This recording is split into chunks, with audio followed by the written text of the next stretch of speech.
Hello beautiful people over there, कैसे हो आप लोग। बहुत बहुत बहुत स्वागत है आप सभी का आपके अपने चैनल में। मैं हूं आपका विशाल सर, विशाल कुमार जायसवाल। गाइज, आज का वीडियो बहुत स्पेशल होने वाला है क्योंकि हम थोड़ा डिटेल से डिस्कस करने वाले हैं कि सुप्रीम कोर्ट में क्या हुआ, अब क्या होने वाला है, हमें क्या करना पड़ेगा, एवरीथिंग।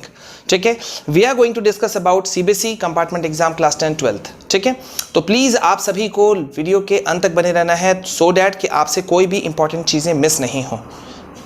ओके, नाउ आगे बढ़े इससे पहले आप सभी जो पहली बार हमारे चैनल में आए हैं से रिक्वेस्ट है कि प्लीज़ चैनल को सब्सक्राइब कीजिए, साथ ही साथ बेल आइकन को प्रेस करके ऑल नोटिफिकेशन को ऑन कीजिए ताकि कोई भी इंपॉर्टेंट वीडियोस, क्लासेस, लेक्चर्स आप लोगों से मिस नहीं हो।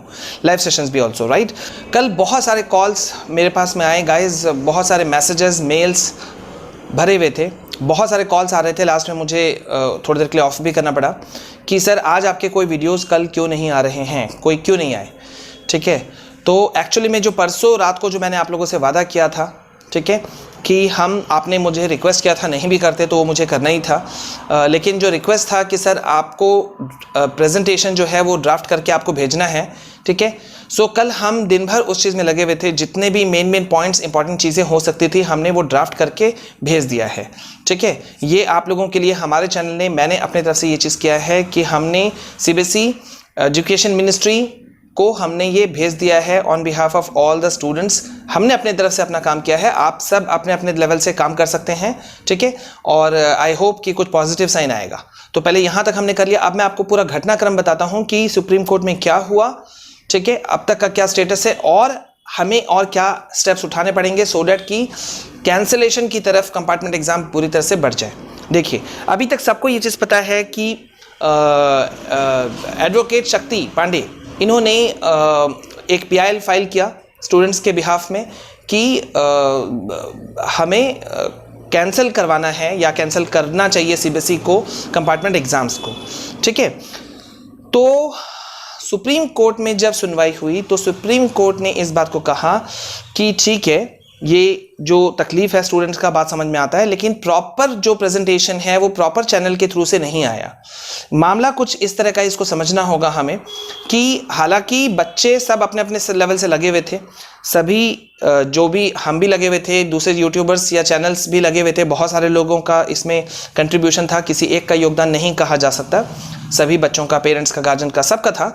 लेकिन एक चीज़ था कि ऑफिशियली जैसे कि एक है ना, यहाँ पे एक चूक हुई, जो एक्चुअली में जो पेरेंट्स एसोसिएशन है उनको ये स्टेप उठाना चाहिए था, जो स्टेप उन्होंने आपके सीबीएसई जो एग्ज़ाम्स जब हो रहे थे उस समय कैंसिलेशन के वक्त में जो उठाया था, जो पेरेंट्स के एसोसिएशन है उनको मेजरली उनको उतरना चाहिए था, क्योंकि वो पूरे भारत के एक तरह से उनको रिप्रेजेंट करते हैं, तो कहीं ना कहीं उनको आगे आना चाहिए था। ये एक पहला होना चाहिए था कि वो आते, और जिस तरह से पहले हुआ था कि पहले उन्होंने सीबीएसई को लिख करके दिया, ठीक है, पूरा ड्राफ्ट किया था उस समय कैंसिलेशन के, एग्जाम कैंसिलेशन के समय पर, और उसके बाद में जब मामला कोर्ट में गया तो जो होना था वही हुआ कि प्रॉपर चैनल के थ्रू से आया था तो फेवर में गया आप सभी बच्चों के।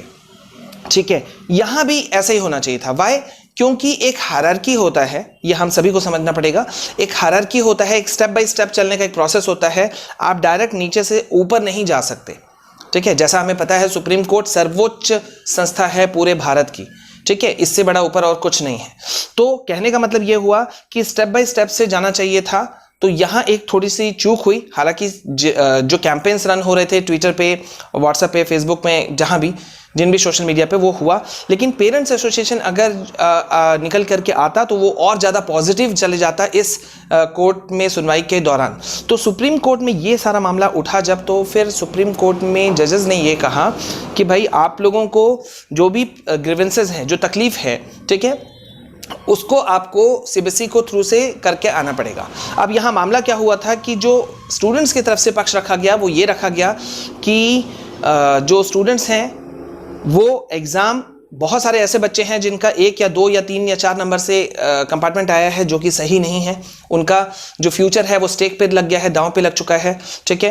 प्लस बहुत सारे ऐसे बच्चे हैं जो दूसरे एग्जाम्स निकाल चुके हैं लेकिन कंपार्टमेंट लगने की वजह से उनका वो फ्यूचर बर्बाद होता हुआ दिख रहा है। प्लस 11th स्टैंडर्ड में भी एडमिशन, अगर 10th वाले बच्चे 11th में लेना चाहें तो उनका एक साल बर्बाद होता हुआ दिख रहा है। 12th वाले आगे जाना चाहें तो उनका साल बर्बाद होता हुआ दिख रहा है। और क्योंकि नॉर्मल कंडीशंस नहीं है, एग्जाम्स कंडक्ट नहीं कराया जा सकता आने वाले फ्यूचर में भी, तो समय बर्बाद करके कोई फायदा नहीं है। जल्द से जल्द कोई फैसला लिया जाए ताकि स्टूडेंट्स के भविष्य के साथ में खिलवाड़ नहीं हो।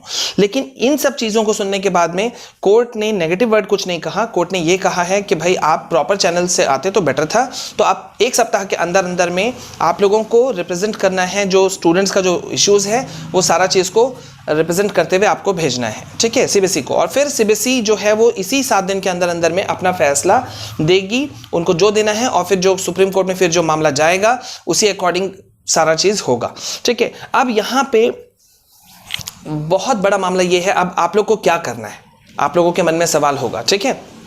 तो बच्चों, जैसा आप लोगों ने एक बार हमें सपोर्ट किया था कि आप लोगों ने ट्वीट पे ट्वीट किए थे, रिट्वीट्स किए थे, ठीक है। आप ही लोगों की वजह से मैं शायद 4-5 साल बाद में ट्विटर में वापस गया, मैंने छोड़ दिया था जाना, लेकिन आप ही लोगों की वजह से वो फर्स्ट टाइम मैं दोबारा 4-5 साल बाद में गया हूँ। वो डेट्स वहाँ देखे जा सकते हैं।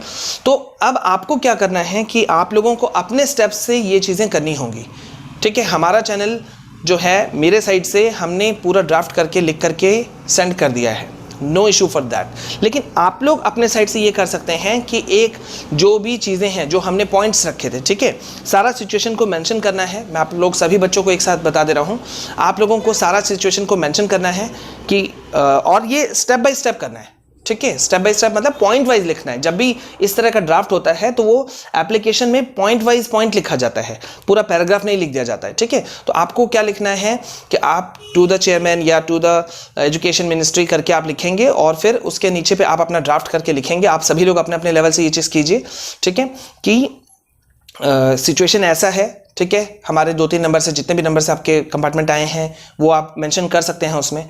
और साथ ही साथ में फिर आपको मेंशन करना है कि सिचुएशन अच्छा नहीं है, एग्जाम्स कंडक्ट नहीं कराए जा सकते, ठीक है, नॉर्मल कंडीशन नहीं है। उसके बाद में आप फिर और पॉइंट्स में लिखते जाएंगे कि भाई ऑप्शंस ये हो सकते हैं कि प्लीज़ हमें जनरल प्रमोशन दे दिया जाए। एक ऑप्शन ये हो सकता है कि जो आपका जो ओपिनियन है, जैसे कि बेस्ट ऑफ 3 का मार्किंग स्कीम जो था उसको आप लागू कर सकते हैं, बेस्ट ऑफ 2 का मार्किंग स्कीम को लागू कर सकते हैं, इंटरनल असेसमेंट आप सेकंड ओपिनियन ले सकते हैं, स्कूलों से दोबारा मांग सकते हैं जिन बच्चों का कंपार्ट आया है, ठीक है। स्कूल्स फिर से एक बार दे सकते हैं अपना राय कि भाई फलाना बच्चा का परफॉर्मेंस साल भर में कैसा था, ठीक है। उससे होगा क्या कि जो बच्चे हैं उनका साल बर्बाद नहीं होगा। देन आप ये भी कर सकते हैं कि उसमें पॉइंट में आपको लिखना है कि आप हमें असाइनमेंट दे दीजिए, प्रोजेक्ट वर्क दे दीजिए, हम वो आपको फिलअप करके कंप्लीट करके आपको hard copy, soft copy, speed post से, ईमेल से हम आपको भेज देंगे।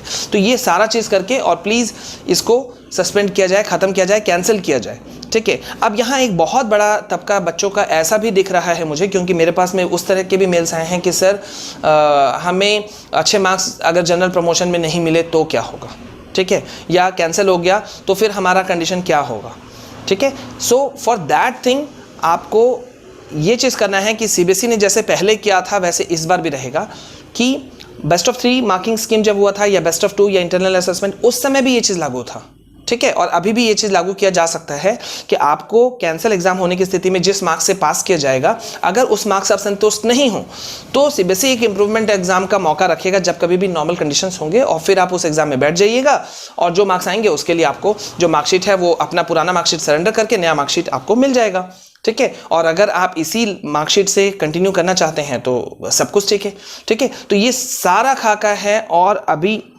सारा दामोदर आप बच्चों के ऊपर है, पेरेंट्स के ऊपर है, ठीक है, कि आप लोगों को अपने साइड से भेजते रहना है। पेरेंट्स एसोसिएशन जो है उनसे मैं रिक्वेस्ट करूंगा अपने साइड से कि प्लीज़ इसमें अब तक वो पूरी तरह से जो हैं वो आ जाएं।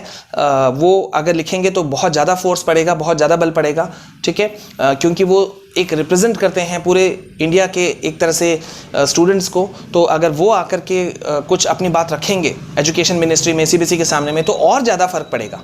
ऐसे जो एडवोकेट हैं जिन्होंने पीआईएल फाइल किया था, वो भी अपना पक्ष उनको रखना ही होगा, वो बल्कि और ज़्यादा इंपॉर्टेंस वहाँ पे रहेगा। ठीक है, एट द एंड मैं आपको एक और चीज़ बोल दूं कि इंडिया टीवी ने जो ये एक इनिशिएट लिया वो बहुत अच्छा था। ठीक है, इस पे भी हमें कुछ बातें करनी है, लेकिन हम कहीं और करेंगे, फिर और किसी वीडियो में शेयर करेंगे। ठीक है, फिलहाल आप लोग लगे रहिए, और ऐसा चांसेस है कि एग्ज़ाम कैंसिल हो सकते हैं, लेकिन मैं फिर वो बात बोलना नहीं छोड़ूंगा जो मैंने हमेशा कहा है कि आपको अपने तैयारी प्रिपरेशन में कोई कमी नहीं रखना है, वो आपके काम आना ही आना है। अभी नहीं आएगा तो बाद में आ जाएगा। ठीक है, so work for that thing also.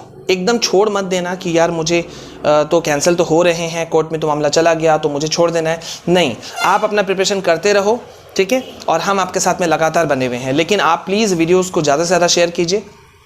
ठीक है, और नेगेटिव बोलने वाले को तो बिल्कुल बोलने ही मत दीजिए कुछ भी, क्योंकि वो 2-4 जो लोग नेगेटिव हो रहे हैं कि नहीं हमें एग्ज़ाम देना है, एग्ज़ाम कैंसिल नहीं होना चाहिए, हमारे मार्क्स कम आ गए, तो उनको तो चुप करवाना पड़ेगा भाई। कि मेजॉरिटी को देखा जाता है, सारे बच्चे तकलीफ़ में हैं। केसेस हर दिन 60,000 55,000 से ऊपर हो चुके हैं पर डे, जो कोविड-19 के केसेस जा रहे हैं। ठीक है, तो प्लीज़ इस पे आप सभी लोग मिलजुल करके काम करो, क्योंकि मिलकर जुल करके काम करने का वक्त आ चुका है। ठीक है, और ये लास्ट मोमेंट की घड़ी है, इस जगह आप लोग करोगे तो बहुत ज़्यादा फायदेमंद में रहोगे। ठीक है, तो मिलते हैं बहुत जल्द एक नए वीडियो में नए अपडेट्स के साथ में। तब तक के लिए this is your Vishal sir signing off. Please stay calm, stay safe, stay healthy, be happy. हम आपके साथ हैं। जय हिंद, जय भारत।